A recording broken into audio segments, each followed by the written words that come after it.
welcome. This is Levi Brackman with Truth, Jewish Wisdom for Today. Thank you so much for joining here with a brand new season 5 of this podcast. And this season, as I promised at the end of last season, we're going to do something entirely different. We're going to talk about postmodernism, philosophy, and Judaism. But first, before we get into it, please, if you like this podcast, subscribe, like it, leave a comment wherever you listen to the podcast. This season promises to be the most controversial yet. I intend to hold no punches and to be forthright with you, my audience, about these issues and that which is happening today in the world around us. But before I begin, I want to talk a little bit about what has motivated me to talk about culture and to jump right into the culture wars, some might argue. It started with October 7th. That was a tragic day for the Jewish people, the day in which Hamas terrorists broke through the wall from Gaza to Israel and went on a rampage, on a murdering spree, on a rape spree, on a mutilation spree, and killed, maimed, murdered, raped, mutilated 1,200 Jews. And as is also well known, they took hundreds hostage into Gaza. And that set off a war that Israel is still fighting today to defeat Hamas and to get the hostages back and to change the whole security dynamic in Israel so that this kind of threat never happens again. But something else happened after October 7th, and that was that the condemnation that one would have expected from world bodies, from universities, from countries around the world against this kind of brutality on behalf of Hamas never came. Yes, there were some in the West who stood with Israel temporarily. As soon as it became inconvenient, they abandoned us. Look at these countries like England, Australia, France. Most of the European countries totally have abandoned Israel at this point and do not believe that the Jews have the right to not just fight back, but to ensure their own long-term security. But something else much more shocking occurred, and that was that it seemed like a lot of people, specifically on the left, were very easy straight away to condemn Israel and to actually blame the victim here, to blame Israel for the terrorist attack, the brutal and barbaric terrorist attack that was perpetrated on them by these Hamas terrorists. And the brutality and the barbarism was so great, it's even difficult to figure out what to call them. It was to a whole new level of barbarism that literally the world hasn't seen since the Second World War. But what occurred here was that you found otherwise rational, seemingly good people, peace-loving people who completely turned their backs on Israel, and not just turned their backs on Israel, but actually were apologists for Hamas. They were rationalizing why this occurred and why, in fact, this is what happens when you oppress people. Israel, in a sense, in their mind, had it coming. And this made me think deeply about where we are in the world today. And how is it possible that so many in the West could defend and rationalize this type of act of terror? And what I found most interesting here, especially as someone with a Western mindset in many ways, is that we in the West seem to value democracy.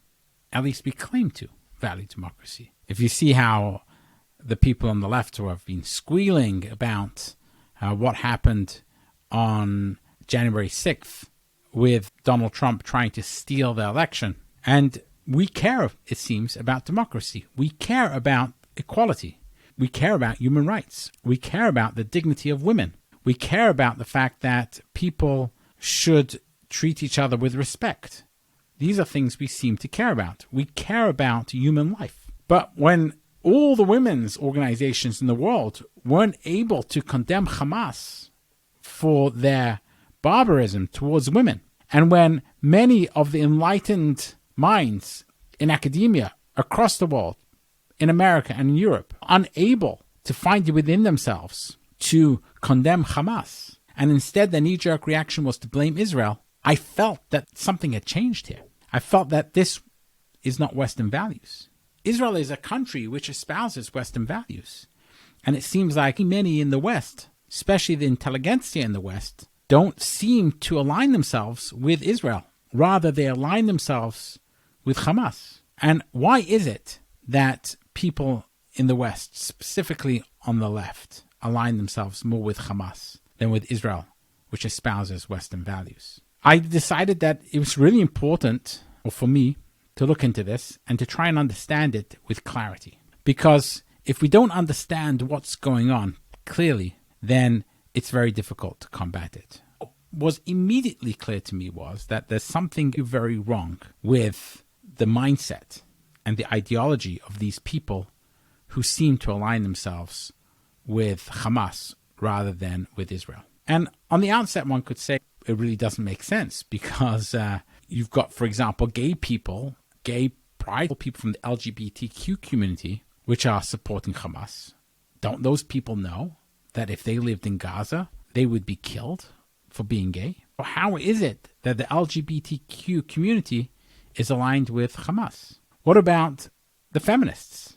All the feminist organizations which couldn't come out and condemn Hamas for raping and sexually abusing women in the most horrendous way. Don't they realize that women in Gaza and in these extremist Islamist societies, women don't have rights? How is it that they are more aligned with an Islamist organization such as Hamas, Islamist terror organization, which abuses and mutilates and rapes women, than it is with Israel, where women are treated equally? It's one of the few countries in the world where women can be combat soldiers. So how is it that these people in the West are more aligned with Hamas than they are with Israel, which espouses these democratic, liberal values, whereas Hamas is as illiberal as you can get? How is it that they align with Hamas, which doesn't care about human rights, and rather than with Israel,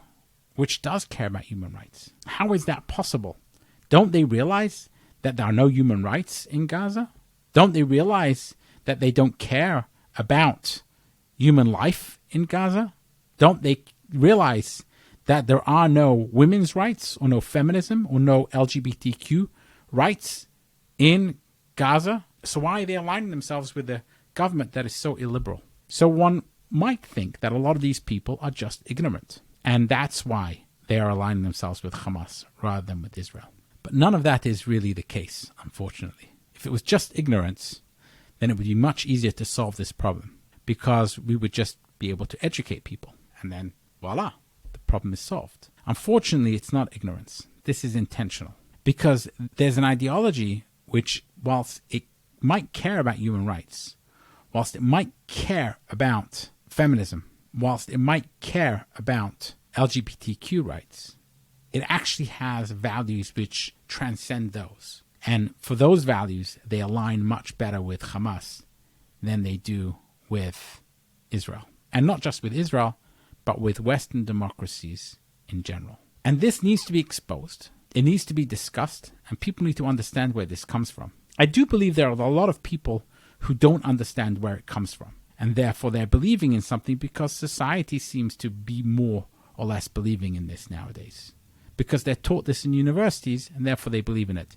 not understanding where it comes from and how corrosive and how toxic it is. So I felt that it was important to actually spend a whole season of the podcast on this, and hopefully it will be 12 episodes. And let me tell you what I'm going to do in this season. So first of all, we're going to lay out what it is. How did we get here? What were the different ideological, philosophical ideas that brought us here? And the second part I would like to discuss is how can we combat it? So this isn't just going to be a right-wing discussion like you find.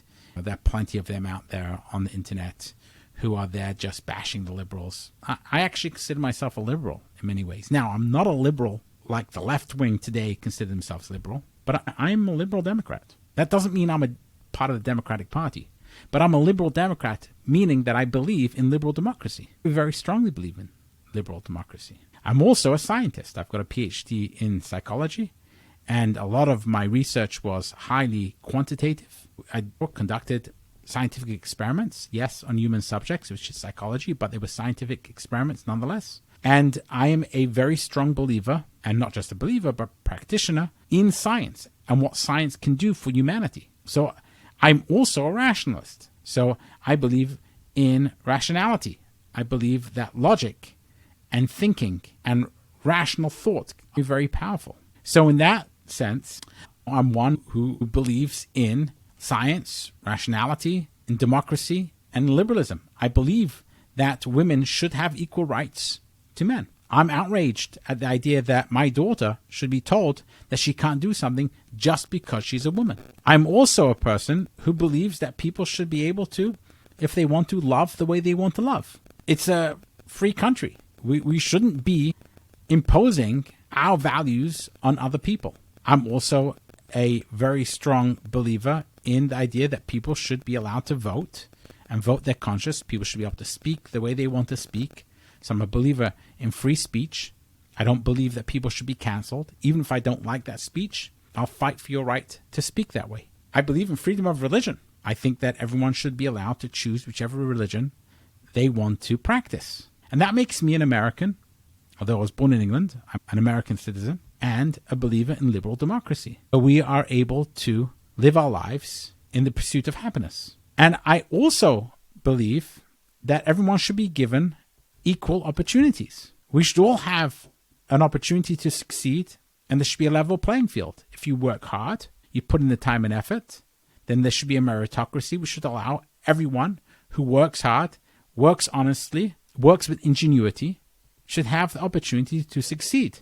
I don't think there should be some hierarchy where if you belong to this family or you belong to this society, then only then you should have opportunities to succeed. I believe that everyone should have opportunities to succeed. These are fundamental liberal values that make me a liberal Democrat. Not a liberal Democrat, capital D, but someone who believes in liberal democracy. That isn't what liberals are today, though. And I think a lot of people don't realize that's not what liberals are today. And therefore, I think it's really important to have a deep dive discussion about this. What actually is going on in our body politic? What actually are the ideologies of people who today consider themselves to be liberal? Why do they have to stake out the positions they stake out? So I'm going to go a little bit deeper than what you might find in just the regular, 2-3 minute or 30-second talking heads that you find on the internet. I'm going to spend some more time on this, and I'm going to dig deeper to be able to understand what actually is going on and how this came about. But I'm also going to try and offer an alternative. So there's going to be a number of steps to what I'm trying to do here.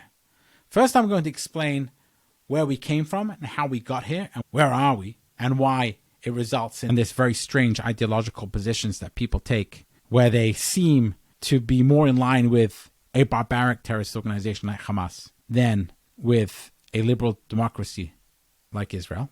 Then I'm going to try and suggest alternatives. Now, some of the knee-jerk reaction to this is that, let's turn to something which is familiar. And some people immediately turn to religion, or they'll turn to other forms of ideologies like the Enlightenment, etc.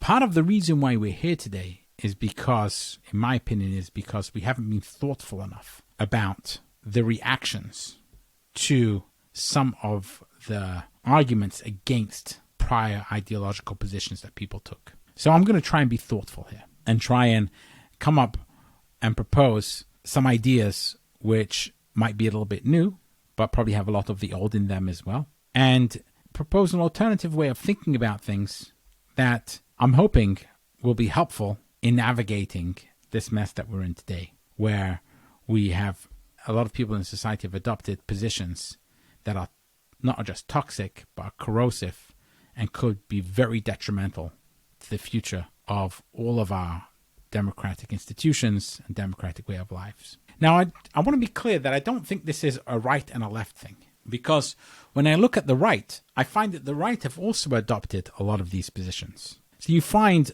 on the right, for example, that they were, throughout COVID, for example, very anti-science. It's interesting that you find that the left in some ways were pro-science and the right were anti-science during COVID. But what you find on the right is a very anti-rationalistic perspective as well. They also don't necessarily believe in the idea of knowledge gathering and the ability to then get to some kind of objective truth. They also are very much relativists. So I see this kind of relativism which exists, and we're going to get to in greater depth of what this relativism is and where it comes from. But I don't just see it as a right and a left thing.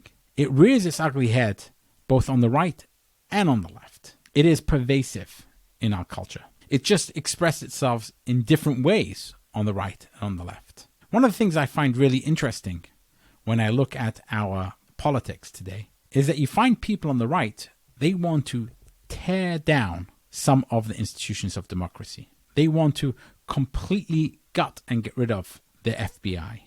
They want to get rid of the Department of Education. They would like to completely destroy the IRS, etc., etc.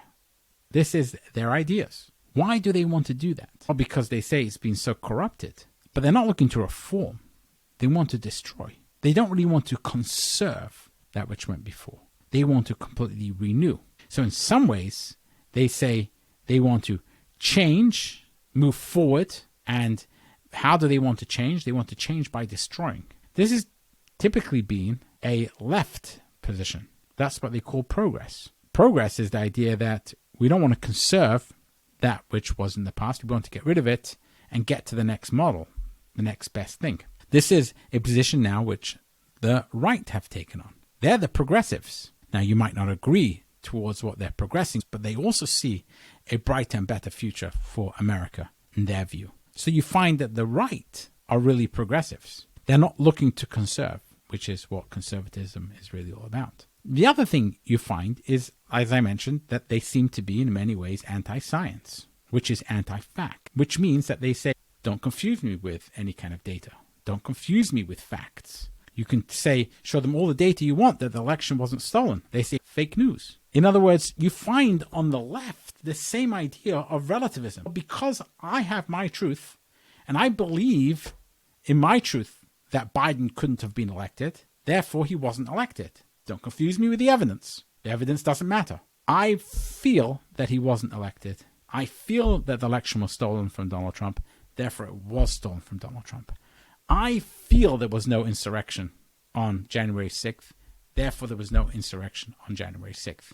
These are the positions of the people on the right. In other words, they're saying that all knowledge is relative. It's relative to how I feel about it. Fake news is the idea that there is no such thing as objective news and truth. It's whatever I want it to be. The fact that there were people who were reporting on it, and that is, they saw it, and now they're presenting their reporting. Yes, no one's arguing that it's the absolute truth. But then to come out and say, therefore, all reporting and all journalism is wrong, and it's just as right as somebody else who comes up and has their opinion, that is a relativistic perspective. It says that all truth is relative to each other. And that's just simply not the case, I would say. But it is the position of people on the right, as it is the position on many people on the left. So really, my argument here is that this concept of relativism and what's going on in our society where people basically are saying, don't confuse me with the facts, and that facts are all relative to what I want them to be, and which is a postmodern idea, and we're going to get into that, which is what drives us to some of the positions of where we are today, and we're going to, in time, connect these ideas together. What I'm saying is that these issues, they're not right or left. They're in our society, and they are destroying the fabric of our society. And as long as we are not able to find an alternative approach to our understanding of reality around us, we're all going to suffer. Because living in a world of relativism, where everything is of equal value, and there is nothing that we can point at and say, this has greater value than something else, leads us to a position where we can say that actually Hamas is more righteous than Israel. It ends up in a situation where we don't have any real values. We're not anchored in anything. Because if everything is relative, then there isn't anything I should really truly value, besides for whatever I feel or think. And it would be a mistake, again, to say that this is a problem on the left and not a problem on the right. It's found on the right, it's found on the left, and it's found on the center.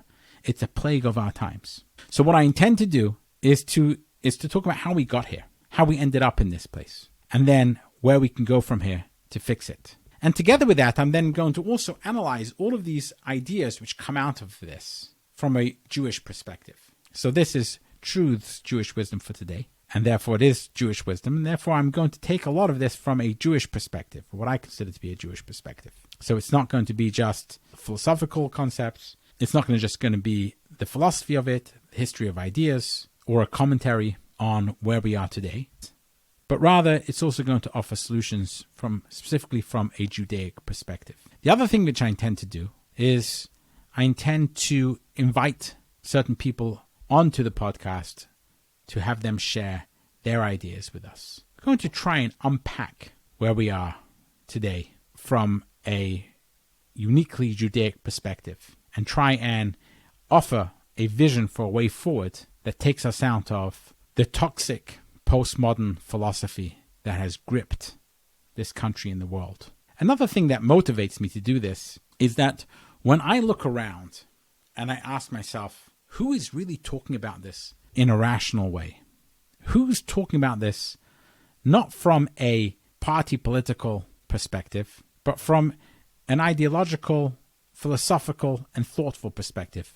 And I don't hear those voices. Because I have a podcast, because I have the ability to speak, and I'm truly interested in these ideas, I felt that, as the Ethics of the Father says, in a place where there is no man, you need to be a man. And what that means is when there's no one else doing it, one ought to stand up and do it. So I felt that it was my obligation to try and do something for society. I've looked around and I see that in many ways the world is burning around us. And I feel that the forces of evil, and I'm going to use that word, the forces of evil, have the ability to infiltrate and have infiltrated into the forces of good. And they're co-opting those forces of good and bringing them onto their side to do more evil. You have universities and academics and thought leaders in this country who are doing exactly that. They don't realize that they've been co-opted, and now they're on the side of Hamas. They're on the side of evil. This is reminiscent of what the Kabbalists talk about, of this idea of you can have a drawing out or a sucking of the outsiders coming in and drawing from the goodness which is inside. And this is what we're seeing here. We're seeing an infiltration of evil into the good and then co-opting the good. So, as they say that for evil to survive, all you really need is that good people don't stand up. And so good people need to stand up and need to combat these ideas. And that is part of what I'm trying to do with season 5 of my podcast.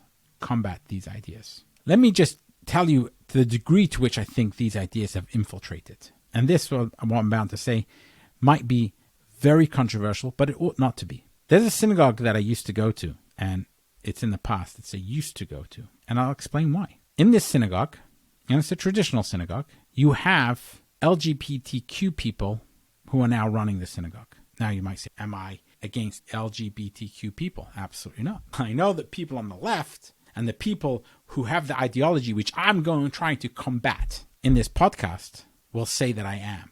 I'm prejudiced against them. And they'll say that I'm so prejudiced that I can't not be prejudiced against them. And the answer is, I'm not prejudiced against them. Not at all. But in our society, I believe there are certain things that people qualify for and people don't qualify for. Not everyone qualifies to get into medical school. Not everyone qualifies to get that loan. Not everyone qualifies to get into the top university they want to get into. Not everyone qualifies for that car they want to get. Not everyone qualifies for a job that they want. You don't just get it because you want it. You have to qualify for it. And that's the way things have been. And synagogues have certain values to them. Agree with them or disagree with them. Those are the values that synagogues have. And one of the values, which is found in the Bible itself, is twofold. Number one is that a man shouldn't wear the garments of a woman. That's number one. That's a value. Another one is that the homosexual act is considered to be an abomination. Now, these are those values. I'm not saying I agree or disagree with those values, but those are the values which are found in the Bible. And therefore, they are values which are found also in Judaism. You go to a synagogue which represents Judaism, you expect those values to be represented. Now, the fact that because you have an ideology today, which I'm going to try and combat, which tries to celebrate people who contravene those values, doesn't mean that one should just go along with that. It means that one should start questioning that ideology properly. And that's difficult to combat the zeitgeist. It's difficult to stand up and be counted and say, I don't agree with what it seems to be the vast majority of the world today, the Western world seems to agree with. That's challenging to do. But just because it's challenging to do, that doesn't mean one shouldn't do it. These ideas, this ideology is, in my opinion, corrosive and toxic, and it's made its way into every element of society. And here's the thing, that we Jews, since October 7th, have borne the brunt of this ideology. In the end of the day, this ideology is coming after us Jews, as all these ideologies usually do. And I know it's not going to be popular for me to be confronting it and to be combating it, but it's necessary. And that's what I tend to do with this season 5 of the podcast, Truths, Jewish Wisdom for Today. Now, just one word about the idea of truths and how that fits in.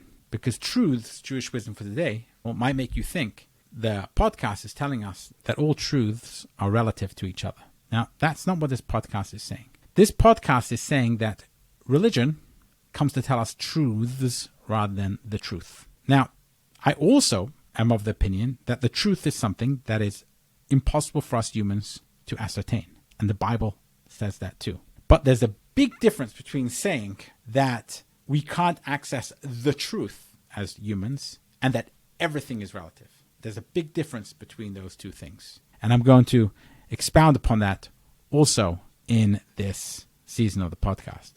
So just because it's called Truths, Jewish Wisdom for Today, that doesn't mean that this podcast has the opinion that all truths are relative. Just thought it's important that I mention that. Thank you so much for joining. I'm really excited about this season of the podcast, and I hope that you will join me along the journey of looking at these ideas and trying to come up with a better approach and better ideas that will be much more helpful for society. But meanwhile, this has been Levi Brackman with Truths, Jewish Wisdom for Today, and until next time.